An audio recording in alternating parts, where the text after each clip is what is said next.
Assalamualaikum warahmatullahi wabarakatuh. Cakranegara II yang mengundurkan diri meminta pensiun kepada pemerintah kolonial Belanda, ternyata putranya tidak ada yang siap untuk menggantikannya sebagai Bupati Banyumas yang dialihkan ke Purwokerto. Dan ternyata yang siap menjadi bupati adalah adiknya yang bernama Raden Temenggung Cakra Saputra. Ia menjabat bupati sejak tahun 1879 ya, dan kemudian ya, bupati itu menjabat sampai tahun 1882. Nah, setelah meninggal gitu ya, ternyata setelah sakit gitu ya, ternyata lowong ya selama 4 tahun. Jadi 1882 itu lowong sampai 1885. Nah, kemudian anak kandung dari Cakranegara II yang kemudian bernama Raden Mas Temenggung Cakrakusuma ini diangkat untuk menggantikan Bupati Purwakerta, yaitu menggantikan pamannya, itu Raden Mas Temenggung Cakrakusuma. Ia menjadi Bupati Purwokerto selama 20 tahun. Ya, 20 tahun yaitu 1885 sampai dengan 1905. Ya, 1885 sampai 1905. Jadi selama 20 tahun. Nah, setelah masa 20 tahun kekuasaannya, ternyata pada tahun 1905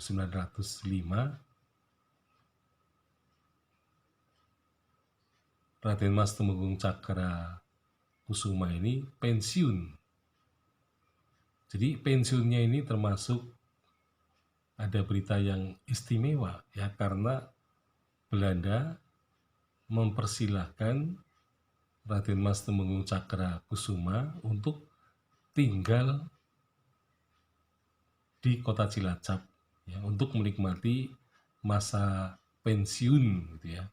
Nah, sebenarnya Cakrakusuma itu juga berhak menikmati masa pensiunnya di Purwokerto, tetapi Belanda mengalihkannya ke Cilacap ya.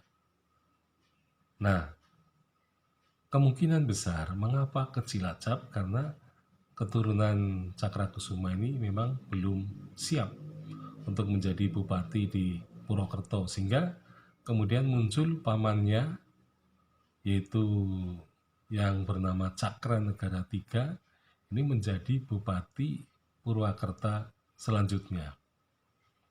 Nah, ketika pensiun Cakrakusuma itu, Belanda kemudian memberikan semacam bantuan atau tunjangan atau sokongan.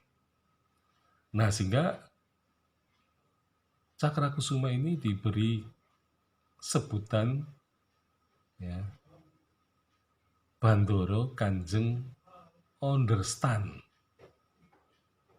Nah, mengapa Onderstan? Ya karena tadi Belanda memberikan tunjangan terhadap Cakrakusuma. Nah, mengapa diberi tunjangan? Ya karena Cakrakusuma ini adalah sebenarnya orang yang paling berhak menduduki jabatan Kak Bupati Purwokerto sepeninggal ayahnya. Jadi rupa-rupanya tunjangan atau sokongan atau bantuan yang diberikan oleh pemerintah kolonial Belanda kepada Cakrakusuma itu, sehingga disebut Bandoro Kanjeng Onderstan, ya karena kemungkinan besar Belanda ingin menghapus ya kekecewaan dari Cakrakusuma sebagai putra Cakranegara yang kedua. Karena Cakranegara yang kedua, karena berselisih paham dengan Residen Banyumas, maka nasib Cakranegara itu harus mengajukan diri pensiun dan anaknya tentu saja akan terlantar.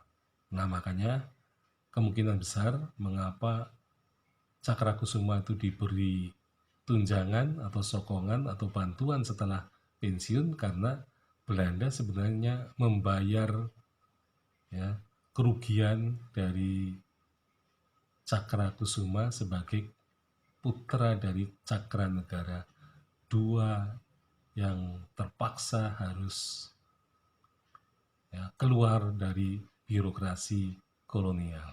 Sekian, Assalamualaikum warahmatullahi wabarakatuh.